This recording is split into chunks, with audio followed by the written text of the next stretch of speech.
ìyá Regina ló ti ọmọ rẹ̀ bọ̀ mí lọ́rùn, kì í ṣe pé mo nífẹ̀ẹ́ rẹ̀. Ned sọ̀rọ̀ sókè. Sẹ́nitọ̀ tó ń ṣojú àárín gbùngbùn apá àríwá ìpínlẹ̀ Delta nílé-ìgbìmọ̀ aṣòfin àgbà Ned Nwoko sọ pé òun ò fìgbà kankan mọ̀ọ́mọ̀ dẹnu ìfẹ́ kọ ìyàwó òun tó tún jẹ́ òṣèré tíátà ìyẹn Regina Daniel.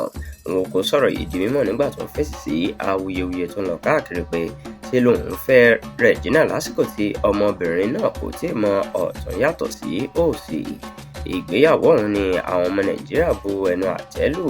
Nígbà náà lọ́hùn-ún, wọ́n ní kò bójúmu kí odidi sẹ́nitọ̀ fẹ́ ọmọbìnrin tí ọjọ́ rẹ̀ kò ju ọdún 17 lọ láàrin ọ̀kẹ́ àìmọye àwọn obìnrin tó wà láyé. Ẹ ó rántí pé láìpẹ́ yìí ni Regina Daniel já bánà sẹ́nitọ̀ Ned Nwoko nígboro ayé pé ohun tí òun faradà nínú ilé sẹ́nitọ̀ yìí ju ìsonú ẹ̀kú lọ, tó sì ń béèrè fún ìyapa látàrí pé kò nífẹ̀ẹ́ sí ìgbéyàwó náà mọ́.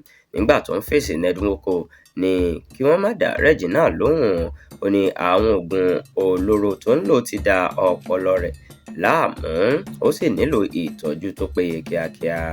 Sẹ́nitọ̀ Nwoko tún sọ lójú eégún ọ̀rọ̀ náà pé òun kọ́ lòun dẹnu ìfẹ́ kọ Regina, ìyá rẹ̀ gan-an ló tì mọ́ òun lọ́rùn pé kí òun fi ṣaya.